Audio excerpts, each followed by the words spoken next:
Okay, so today we're beginning a brand new series about the second most popular individual in all of the Bible.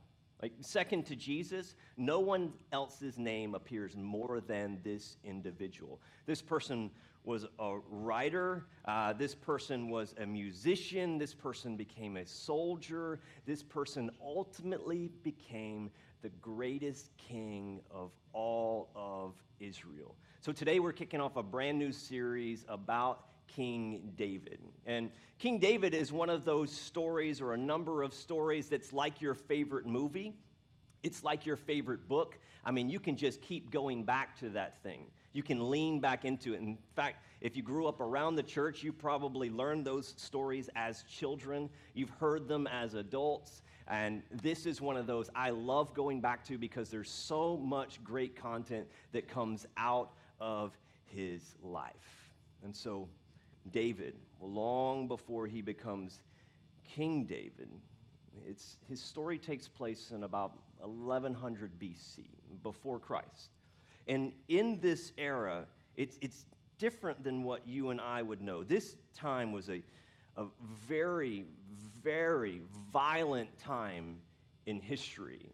And especially when you would consider what it was like for warfare, ancient warfare during that time. It was a very violent time in history. And so for you and I, it's hard for us to begin to fathom, to wrap our minds around, to get our hearts connected with, to emotionally process just how bad it was during war, during those times. Now, Hollywood helps us, right? And so we've seen some of these movies. In fact, some of them may have even been in your list just a moment ago. You see some of these movies, but Hollywood's depiction, what it's really doing for us is it's really setting it up in a way where we, fictionalize or we glamorize, we sanitize.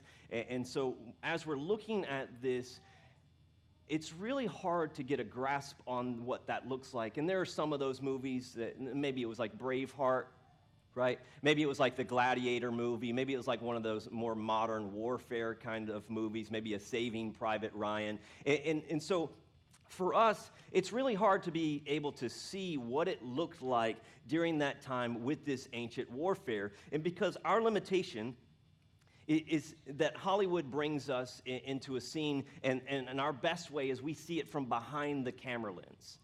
Or maybe we get some of those nice flyover shots and you get the drone or you get the camera, and it kind of depicts that for us. Now, I know some of you here in the church, you've served actively in the military. Maybe you served in the past. Maybe you've been deployed. You've been on the battlefield. And so your perspective is going to be a lot greater than what my perspective would be on this. For most of us, we haven't seen that kind of warfare. We haven't seen the ugliness of war. We haven't been on the front lines. For most of us, we've been limited to experiencing it from behind the TV screen. But in ancient warfare, that's not how you have experienced it. You would have been up close and personal. You would have had a front row seat. In fact, you would have been viewing it from behind your shield cover. And so you're so close in this that you can literally smell the death all around you. Just as you entered into the battle scene, the smell of that decay hits your nostrils and instills fear in you. This could be me. I could be next. And so we have those where we're so close that you're looking into that person. You're so close to your enemy in that moment that you can smell their breath. You can smell the liquid courage on their breath as they just ran out to meet you, to kill you, to destroy you in that moment. When you're in ancient warfare, it's so thick and it's such close combat that you look into the eyes of your enemy. And you look into this person who gazes back at you, and maybe, hopefully, you see fear looking back at you. Maybe you see savagery, but you see the intensity of this individual who is committed to killing you. And it's hard for us to understand if you've never been there. And the worst place that you could ever be is to find yourself looking into the eyes of an individual who has calm on their countenance. Because in that moment, you know, this is a hard-fashioned killer. This is a professional killer. Unless you are seasoned, then your chances of survival are minimal. And so you're on the battlefield and it's close quarters and you're behind your shield and you're wielding your weapon. Your adrenaline is running. You hear the cries all around you. Your heart is racing. And in that moment, you're wounded. You're hurt. But you don't realize that you're hurt because your adrenaline is carrying you through that battle. And it's not until after that adrenaline subsides that you begin to realize what has happened to you. And because you were in close proximity to this violent act, blood was being shattered, splattered, and you look down and wonder, is this my blood? Is this my enemy's blood? And supposing that you look at the blood and you discover that it's a wound of your own, then in that moment, if you are able to stop the bleeding, then your mind immediately goes to what would happen for so many soldiers who had been wounded in battle. Am I going to die from infection? In fact, statistically, a lot who had been wounded in battle during this time, they may survive the immediate and then die within days. In fact, during this time, and it's awkward, some of the men would rush into battle wearing very little, next to nothing, almost naked. Why? Not because they had an understanding of germs like you and I do, but what they did understand is that if I am cut, if I am run through, and fabric, my garment, gets inside of my flesh, then an infection will soon follow. And I might lose my limb, and I might lose my leg, and ultimately I might lose my life. And I'm fighting alongside a man. I'm supposed to have his back. He's supposed to have my back. And if cowardice sets in, if fear takes over and he tucks tail and runs, he's all but written my death sentence.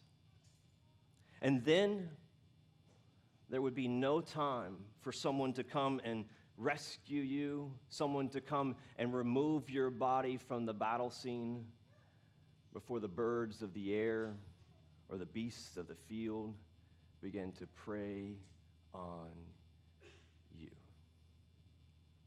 Now, isn't that like the best sermon intro that we could have? Don't bring your kids in all the time, sorry. With the part where we're going with this, you start David's story. It starts on a battlefield. It starts in ancient warfare. 1 Samuel 17 says, now the Philistines gathered their armies for what? They gathered them for battle. And they were gathered at Soka, which belongs to Judah, and encamped between Soka and Azekah in Ephes Dammim. And Saul and the men of Israel were gathered and encamped in the valley of Elah and drew up in line of battle against the Philistines.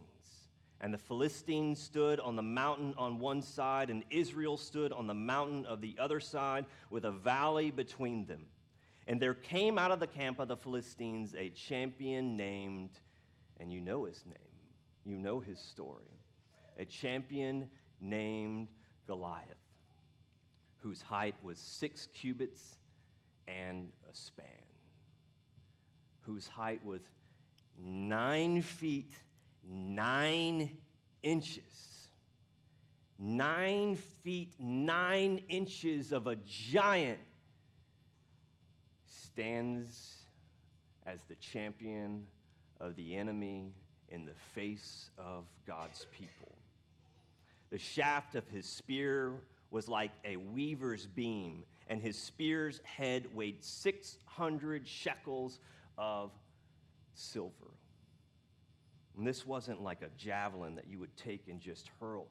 This was a stabbing weapon. It was about 6 feet long, and on the end of it was a 15-pound tip. And because of the size of this man, he could stand up behind the first ranks, and he could just kill and kill and kill. And this man stands in the face of God's people. And so Goliath stood and shouted to the ranks of Israel, "Why have you come out to draw up for battle? Am I not a Philistine? Are you not servants of Saul?" And Saul was the first king of Israel. And he says, and the Philistines said, "I defy the armies of Israel this day. Give me a man that we may fight together." And when Saul and all Israel heard these words of the Philistine, they were dismayed and greatly afraid. They were terrified. I mean, wouldn't you be? They were filled with fear, shaking in their boots. The king of the land himself and all of God's people. And Goliath goes on for day after day, week after week, taunting the people, mocking the people. And so in those moments, Israel, in their fear, began looking for solution, began asking, who can save us? Who can protect us? And who do they look to? They look to their king. They look to Saul. And they should look to Saul. He was their king. And they didn't just look to Saul because he was their king. They looked to Saul because it says when Saul was anointed and made king that he was a handsome guy. And I don't know what good that does you on the battlefront, but it also says that he was head and shoulders above everybody else in Israel. And so here you have this giant of a man taunting Israel, and where are you going to look? The biggest and baddest brother on the block. And so Saul was to be their hope. The people were looking to this king. Save us. You're the only hope that we have. And yet, Saul does nothing. Saul's just like the rest of them. Saul has no solution. Saul's just shaking in his boots. And so his reputation begins to wane. And as his credibility wanes, so does Israel's hope. And see, this stalemate that's happening here, this is the reason. This is, if you remember Old Testament history, and maybe you remember from our series on Judges just a few months ago, this is the reason that from the very beginning, God had established this nation so that they would have no king. God had designed it in such a way that their hope would be in him and not have a Saul in place, because God knew that where these people would put their hope, that's where their trust would be. That's who they would turn to in times of struggle. And God saw this coming in those moments. And so maybe you remember this, that some 400 years earlier, before this scene, God establishes the nation of Israel, and he creates it as a theocracy, a nation of law administered by judges. And so the way that he had established it was unlike anything that had ever happened before. See, every nation, every king had a kingdom, and yet God had set this out to be different. He had established this nation to operate different. It was well ahead of its time. He says, I'll be your God, and what will happen is I'll give the law, I'll give the rules, the governing laws, and then I'll have judges, a group of people responsible for helping maintain and to facilitate those. And so because every king around, or every kingdom around has a king, what does Israel do? They begin looking at all of the other surrounding nations, and what do they demand? I want a king. We want a king. We want to be like those around us. Give us a king. And so they demand their king. And 1 Samuel chapter 8, verse 1 says, when Samuel became old, he made his son judges over Israel. Samuel knows that he's getting older in age. He doesn't have many years left. Samuel's the prophet. He's responsible for the nation of Israel this time. He communicates on God's behalf. And so what he does is he sets up the judges over Israel. These are his sons, but yet they became corrupt. Look at what it says. His sons did not walk in his ways, but turned aside after gain. They took bribes and they perverted justice. And so because of this dilemma, because they had been looking elsewhere, because they saw what everybody else is doing, and they wanted to be a part of that, it says, then all of the elders of Israel gathered together and came to Samuel at Ramah and said to him, behold, you are old, and your sons do not walk in your ways. Now appoint for us a king to judge us like what? Like everybody else. They're all doing it. We want to do it too. And in this moment, we see that Israel has forgotten. They have forgotten what God had intended for them. They had forgotten God's purposes for them. And maybe you remember the story. You remember in the beginning, years before this, when God speaks to a guy, and you all know his name. He speaks to a guy named Abraham, and what does he say to Abraham? That I'm going to bless you, and not just bless you, I'm going to bless your family, and not just your family, I'm going to bless the generations that come after you. And he begins to set Israel up, set apart, to have a unique purpose. And it wouldn't just be so that Abraham would be blessed or his family tree would be blessed. No, this extends beyond the borders of the nation. And so their purposes were unique in that Israel would bring glory to God. And by design, others would look in and say, what is it that is different about this nation? How is it that they continue to prosper? How is it that they can live differently from us? And so by design, their purpose was to be that others would see, look in, and that God would receive glory. Verse 6 says, but when they said, give us a king to lead us, this displeased Samuel. And so he prayed to the Lord. And the Lord said to Samuel, obey the voice of the people in all that they say to you. For they have not what? For they have not rejected you, Samuel. It's not about you. They've turned their backs on who? They've rejected me. They've rejected God from being king over them. I designed this so that I would be over them, and yet they've rejected me. And now, Samuel, give them what they want. But warn them. Tell them. Let them know what's going to happen. You want a king like everybody else? Then you'll live like everybody else. He's going to tax you. He's going to take the best properties as his own. Everything that you bring in, he's going to take a portion of it. He's going to draft your sons for war. He's going to make your daughters serve. And so he says, if this is what you want, then you can have it. And so this sets the stage for the second king of Israel. The first king was King Saul, who's in our story. And I want to come back to Saul at another time. I want to talk about how he goes from being God's anointed to actually becoming a villain in the nation of Israel. But this is David's story. And this is where David is introduced on the scene. And we see that David becomes the second king. He becomes the greatest king, not great because of who he was, but great because of something that was in him. Not great because he was perfect, great because he knew the perfect. And so David has something extraordinary on the inside of him, some source of extraordinary confidence. And yet in that he has an extraordinary level of humility, that it wasn't about him. And something so unique about David, about King David, that made him so different than all of the other kings that would ever be over the nation of Israel, is that he loved God's law, that something that was on the inside of him was designed in such a way that he lived his life in such a way that he wanted to honor God.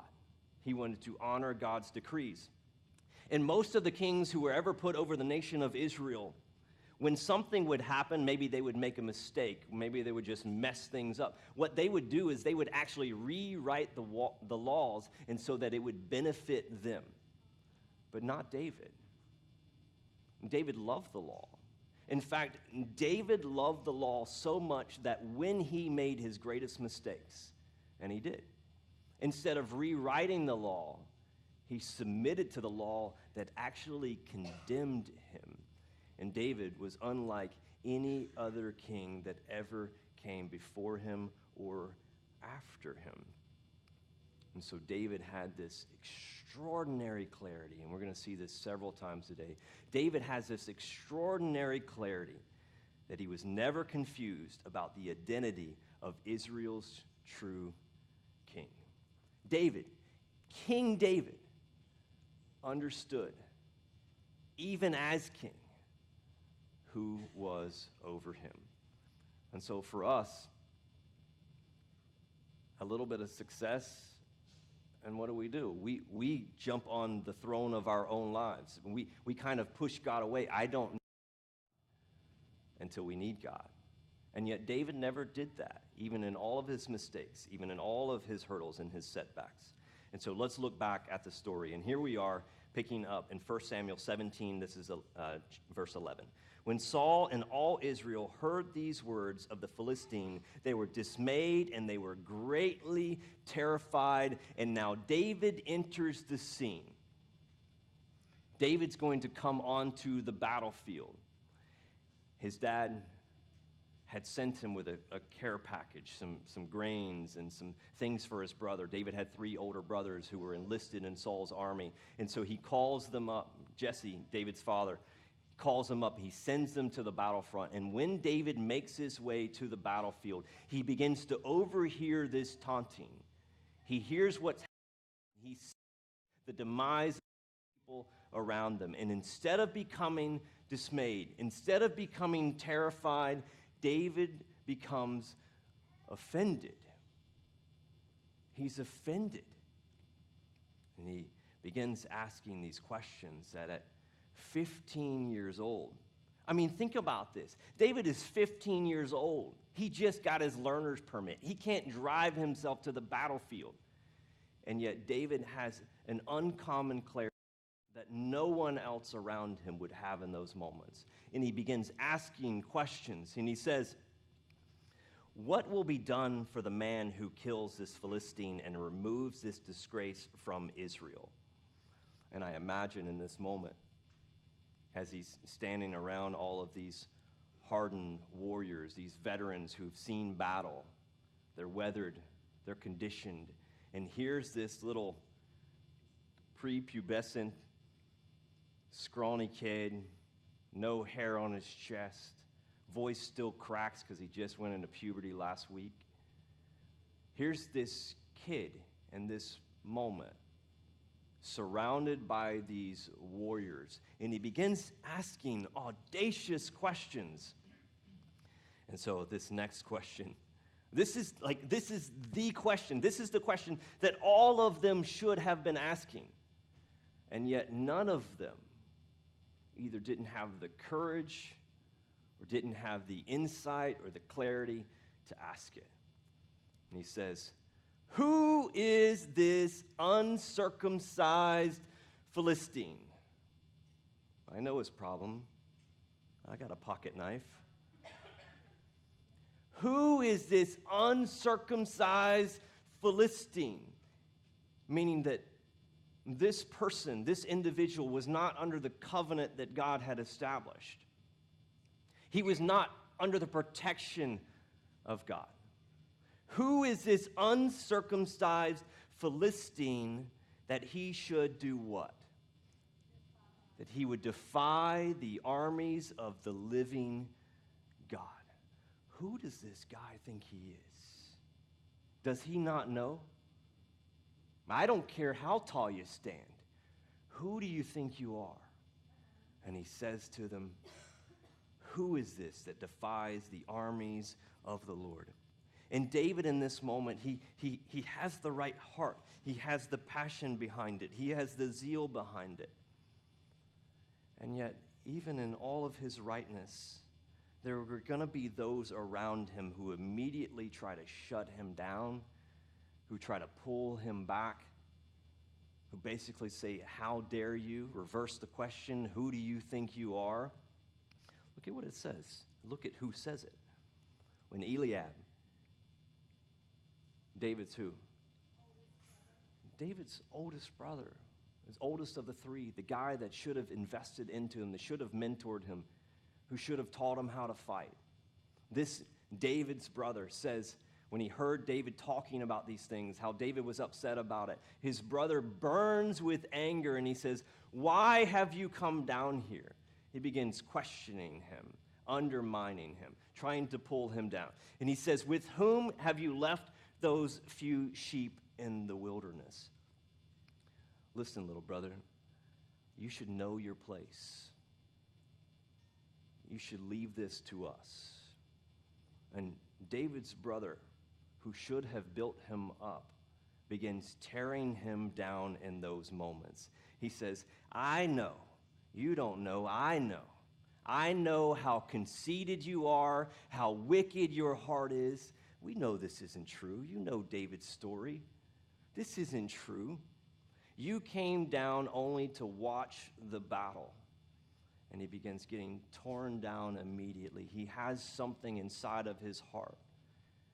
He has a calling, a prompting on him. And one of the first things that David has to do is decide, how am I going to live my life? With the voice of the outside or with the conviction that I believe is birthed by God? And the unfortunate thing, and this is what happens for me, this is what happens for you, the unfortunate thing is that oftentimes when there is a dream lodged in your heart, when there's something that you're compelled to go and do, it's oftentimes those closest to you who find the way. Know your place. You'll never accomplish that. Who do you think you are? I know where you came from. And so in those moments, David has to make a decision. And I hope that I would respond like David. I hope that you would respond like David. Look at what he does. He says, now what have I done? Like, here we are again. You keep doing this to me. You keep bringing it back up. Now what have I done? Can I even speak? And then what does he do? He just turns away and he goes and talks to the next person. Listen, you're going to hate? I'll just keep going over here. The Lord's sending me. The Lord's calling me to do this. There's something that must be done. And so he just keeps going, and he just goes on to the next person. And David becomes determined, and he's persistent, and he's resilient in those moments. And finally, there's the camp. And you got the Philistines on this side of the mountain, and you got the valley in the middle, and then you got the other side of the mountain where God's people are. And there's been all of this fear, and now there's this buzz that's happening on the battlefront, and there's little whispers that finally there might be someone. There might be a person who's willing, somebody who has the courage, somebody who's not afraid. And word of that actually reaches King Saul, and Saul's thinking, well, my goodness, I wasn't going to do it, so thankfully somebody else will. Saul calls him into his tent. I'm imagining it's a tent. Saul calls him, and he's so full of hope in that moment. And he sees this little boy walking into his tent, and all of his hopes are dashed in those moments, right? And he thinks to himself, you don't have any scars. You've never seen any battles. You've never fought any wars before. And so he's kind of dismissive of David in that moment. And you remember the story? You remember what happens in this moment? David, he says, Saul, King Saul, with all due respect, you're right. I'm just a shepherd boy. And on my way here, I was tending the sheep before I got here. But I may not be a warrior. I may not have the kind of battle experience that you might have been looking for. But let me tell you about what would happen. See, when I was shepherding my sheep, and a lion would come, And a lion would grab hold of one of my sheep and begin to drag it off. See, King Saul, I didn't do what most of the other shepherds would have done and just kind of look the other way, and we get back home later and talk to Daddy over dinner and say, hey, Dad, we lost one of them today. This is King David. This is full of courage. And he says, I made sure my other one were safe. And then what did I do? I went over here and I beat back the lion. And it says that after he got the lion, or the lamb, the sheep from the lion, that the lion itself turns on him and he grabs it by the hair. Can you imagine? It's hard to get your mind in who this guy is. And he says, King Saul, it wasn't just the lion. See, there was another time when this bear would come, and instead of just letting him have the sheep, see, when the bear would come, I did the same thing to him that I did to the lion. And so while I may not have the experience that you're looking for, I may not have all of the qualifications, I may not have been properly trained in the art of warfare, but I'm telling you, see, King Saul, I didn't understand it then. See, when I was shepherding and I was beating back the lions, or when I was fighting the bear, I didn't see it then. But now in hindsight, when I look back over my life, I see something that I haven't seen until this very moment. And it's that God has been preparing me. And so in your life, there are those things that you have walked through that in the middle of it, in the thick of it, it does not make sense to you. It's a struggle. And in fact, you're inflicted some wounds. How many of you know that when the lion showed up, David was not having a good day? How many of you know that when the bear was there, he went home and probably licked his wounds? And in that moment, he didn't fathom. He could not see. And when you're in the thick of it, when you're going through it, when it does not make sense, and you're fighting a battle, and it just seems like all of it is a struggle, you are in training camp. God is doing something. He's preparing you. And I'm telling you from personal experience that when it did not make sense at the time, now looking back, oh, I see the steps of the righteous were ordered of the Lord. How did I get here? Because God started something back here that was painful, that hurt me. But because he works all things for the good of him, now I feel equipped. Now I won't cower away. Now I've proven, the Lord has proven. And I love what he says. This is the heart of David. And he kills the lion, he kills the bear. And he says, your servant has killed both the lion and the bear, and this uncircumcised Philistine will be like one of them because, not because I was formally trained, not because I have everything that it takes, not because I have the might, not because I have the strength. He says, that Philistine, he's going to be just like the lion and the bear because he has defied the armies of the living God. Why did everyone else not see this?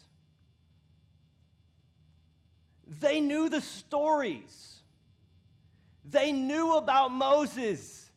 They knew how every one of the Egyptians had been defeated. They knew the stories of Joshua. They knew how the giants that were in the land were driven out. David wasn't the only one that knew these stories. Why was no one else asking these questions? Why did they not see it?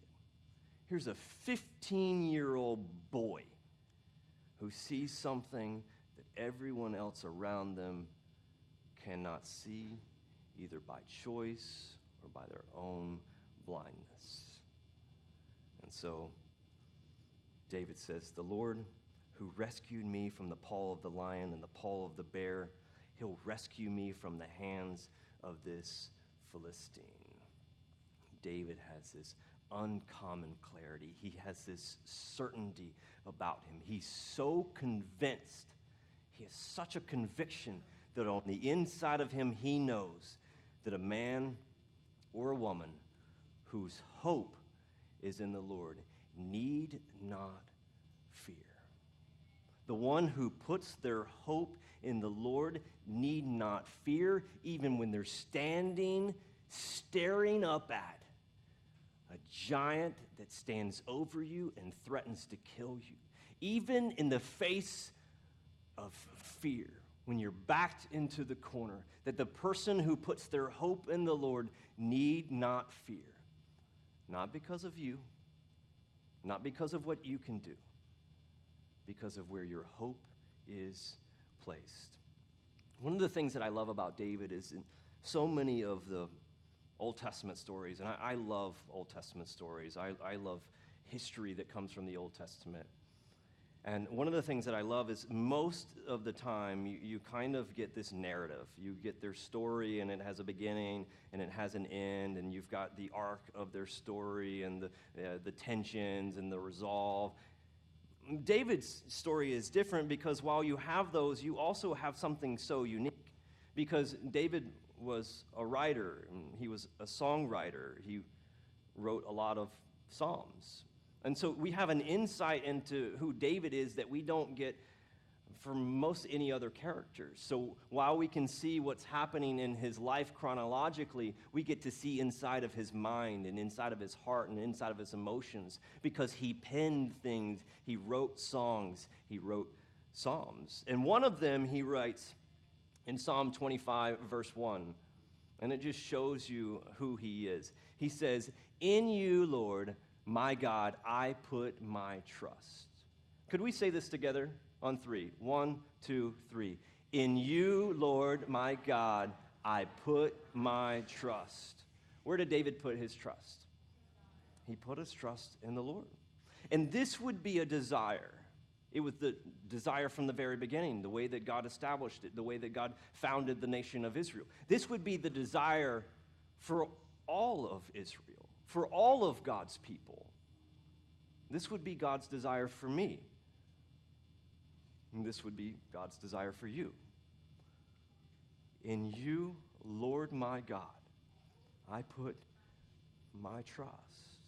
When it's difficult, when it doesn't make sense, when I'm facing giants, when there's obstacles in my way, when there's opportunities that seem so big and massive that they even instill fear in me, God, I put my trust in you. And he says, no one who hopes in you will ever be put to shame. And again, David, as he just continues to unfold, we just see something that's so unusual about him. Now think about this. David, again, is king. He's over all of the land. And we see into the character of David what makes him so great and what makes him unlike any of the other kings is he says stuff, he writes stuff that others would never even say, much less live this way. And he says in verse 4 and 5, he says it this way. He says, show me your ways, Lord. Teach me your paths. Guide me in your truth and teach me, for you are my Savior and my hope. Do you see the humility of a king here? Teach me. Just because I'm king, I don't know it all. Show me. Guide me. You're my Savior. My hope is in you. And so David gives us such insight into the characteristics that will make up his nature, not just from the 15-year-old boy that will carry him through his kingdom, his 40-year tenure as king, and throughout the number of his days. And so let's go back to the story with Goliath. And so now Goliath had been out there, and it's for 40 days, right? He's been taunting them. He's been calling out, singling out, and saying, are not any of you brave enough to come and face me? And he lays out the gauntlet. He says, listen, if you defeat me, if you kill me, then we'll be your slaves. All the Philistines, they'll belong to you, Israel. But conversely, if I kill your champion, then you'll be enslaved to us. And so Goliath, he's down in the valley, and he's taunting, and he's calling out. And David shows up on the scene, and David takes up the challenge. And he makes his way down to the valley of Elah. And this is verse 42 of chapter 17. He looked David over. I love this. Can you imagine this scene? Here's this giant of a man, and he looks over, and he sees this little boy standing before him. And he begins throwing his insults at him again. He talks about how he looks all handsome. He's just a pretty boy. You don't belong on the battlefield. What is this, a joke? And then I can hear the crowd behind them, the rest of the Philistines' army in the back, and they're all laughing and mocking and mimicking, and it's just a boy. And you know, Israel's side of it couldn't be any different, right? We are doomed. We're all going to be slaves. It's over. He's just a boy. King Saul was supposed to be our hope, and he did nothing. And he sent this little boy over here to do a man's job. And so David enters into the battlefield, and he stares down that 9-foot, 9-inch gargantuan of a man. And he sees this guy and all of his strength. He sees the scars on his body from the previous war victories. He sees this giant spear in his hand, shield in the front. And can you imagine if this is like, I'll be right back, I got to go change my pants. And David in that moment, and he has something inside of him. And it says that this giant begins charging at him. And you know the story. What does he do? I mean, come on. He's got that sling, and he's got that stone, and he lets it hurl. And it says that it didn't just bounce off. It lodged inside of his skull. And something happened that my daddy told me would happen. The bigger they are, the bigger they are, the harder they fall. And this giant of a man slaps to the ground. All of the earth trembles up underneath it. And in that moment, David goes over, and what does he do? David grabs the sword of his enemy, draws it back with all of his might just to pick this thing up, and wields it down, and off with his head. He cuts off the head of his enemy in that moment. And I love what he says. Like, listen, like we can try our best lines, and I love man movies, okay? So, you know, Gladiator and Braveheart, I mean, it's like, you'll never take our freedom. My name is Maximus Decimus Meridius.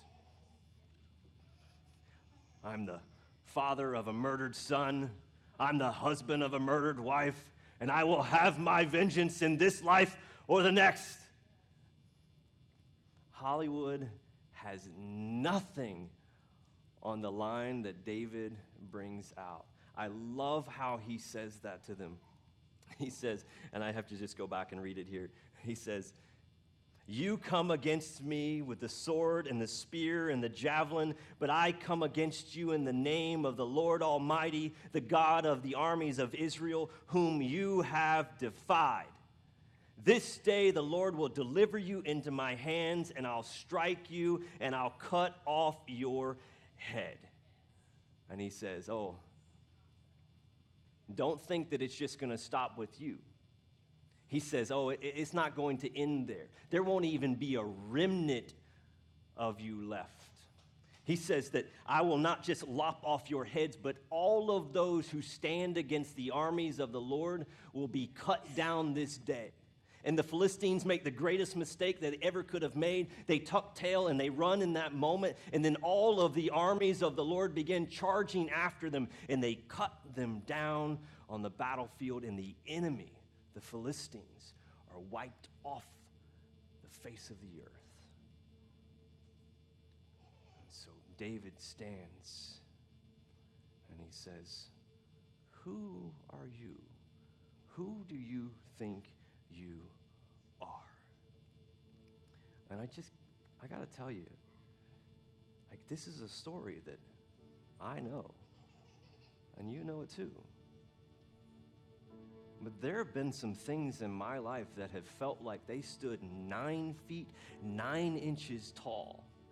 And when I was looking at them, it kind of pushes you into a posture of cowering down. And when I revisit stories like I see, when I'm reminded, who do you think you are?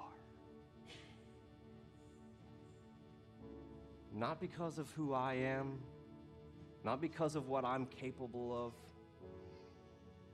because of who I represent, because of who lives and dwells within me. And so, what doesn't make sense to me is all of the other people. When David had the perspective, they're all looking at the same giant. They all see the same obstacle. They're all experiencing the same threat. And so many of them, they just couldn't see the solution. They couldn't see the way through. They couldn't find the victory. And yet David uniquely sees an opportunity for God to be glorified. And so let me ask you this question. What giant threatens you? You know, for you, it may be a giant, as in it's a threat that's coming in the form of a health issue, financial issue. For you, it may not be such a threat from the position of something trying to keep you down, but there's something that just seems so gigantic that it seems insurmountable, that it feels overwhelming to you. But we all face them. We don't get to go through life without being challenged by them. You're going to have moments when you are called out. Who do you think you are? And the beautiful thing, the beautiful position that we have in the Lord is to be able to stand our ground in the face of our enemies. And at the end of it,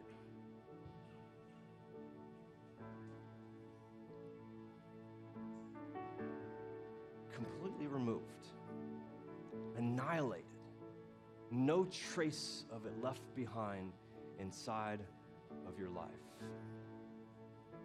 And so, what I would like for us to do is I'd like for us to stand to our feet.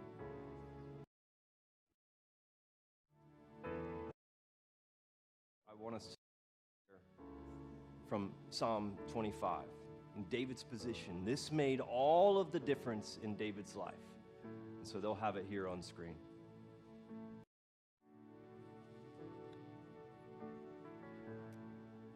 In you, Lord my God, I put my trust.